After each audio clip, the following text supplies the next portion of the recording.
In this lesson, we're going to apply the inverse of a matrix in finding the solution of a system of linear equations.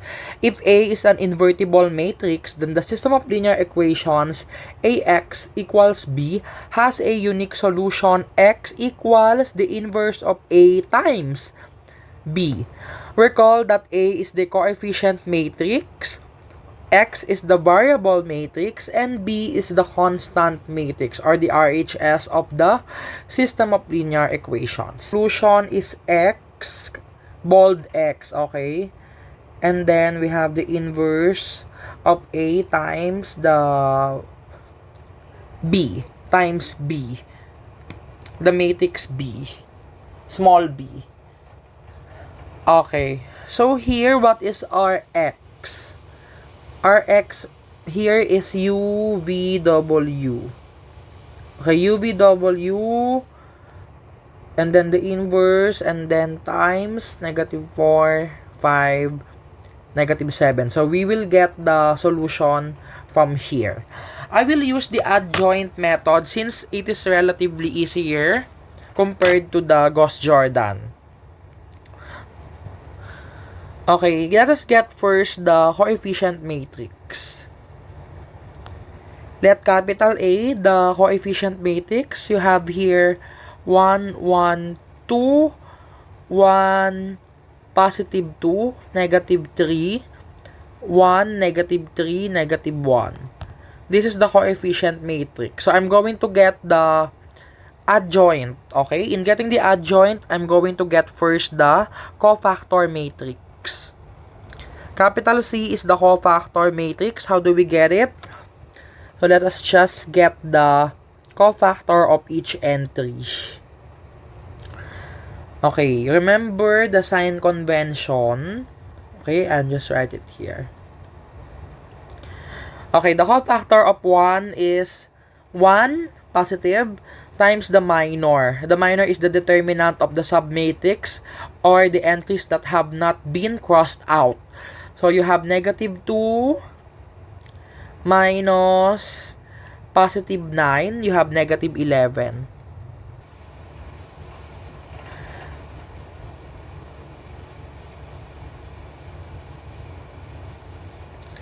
Okay, so let's get the determinant of this. So you have 2 minus 1, +1.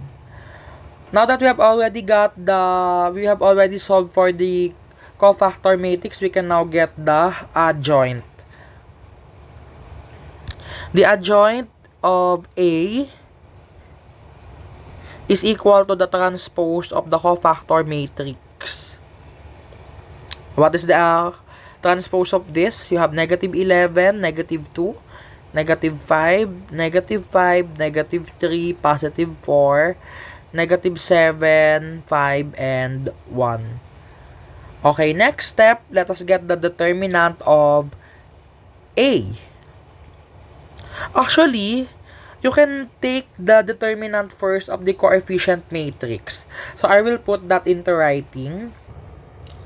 Alright, you can take first the determinant of the coefficient matrix. So, if the determinant of A is equal to 0, then it means that A is not invertible. If that is the case, there is no solution or it has infinitely many solutions. You're going to verify that using Gauss-Jordan. If the determinant of A is not equal to 0, the system has a unique solution. So you may proceed with the adjoint method.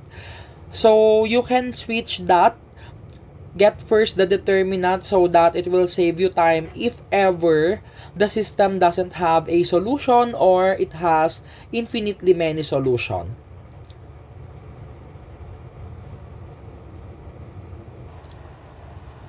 Let us now get the determinant of A.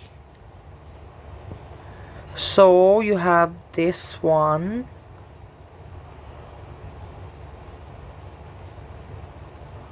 You may use any method of your choice. In this case, I will use the cofactor expansion. So, I'll have here 1, okay? All 1. We have this one.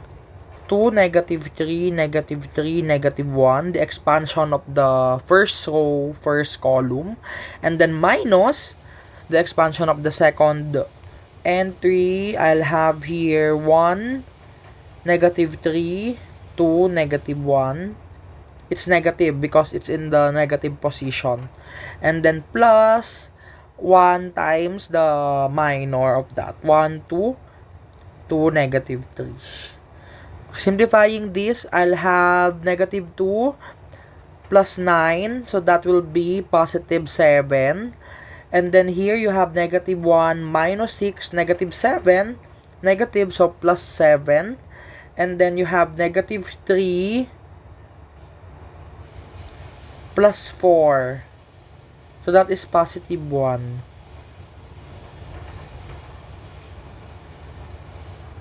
Here we will have negative 2 minus positive 9. So that will be negative 11. And then we have negative 1 minus negative 6. So we have negative here. So we have negative of positive 5. So negative 5. And last, we have here negative 3 minus 4. So this is negative 7. So the determinant is equal to negative 23. The determinant is equal to negative 23, which is not equal to 0. Therefore, there is a unique solution for the system of linear equations. Now let us solve for that solution. First, let us get the inverse. The inverse of A is equal to, we can put here the negative 23.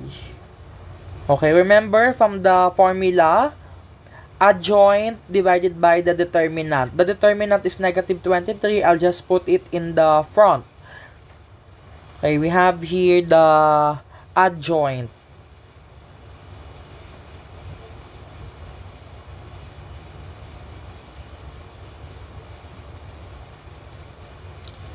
Okay, therefore, we can now get the solution, x. So we have here UVW. This is equal to the inverse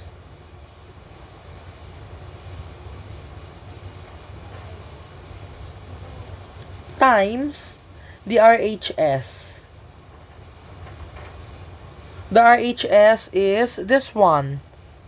Okay, you have negative 4, 5, and negative 7. Performing matrix multiplication, what will be the answer? We will now have here negative 1 over 23, and then these two are conformable because you have a 3 by 3 matrix here and a 3 by 1 matrix. This is equal. So their product will be a 3 by 1 matrix. What will be their product?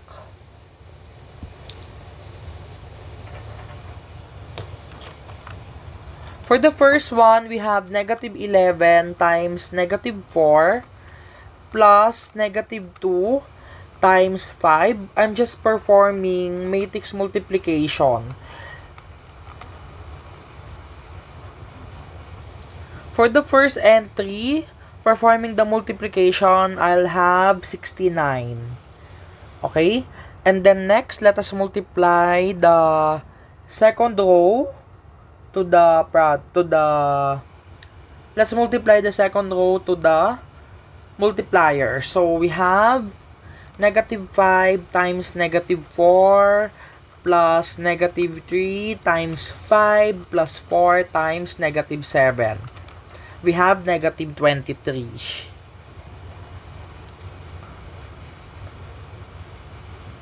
And then last, let us multiply the last row to the multiplier.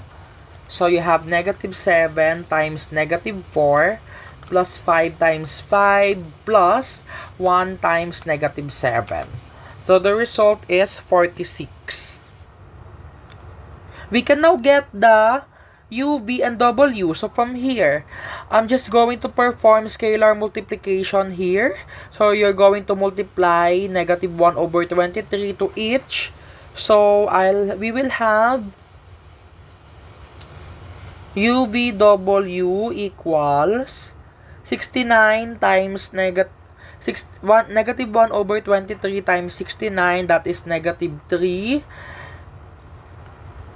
Negative 1 over 23 times negative 23, you have positive 1.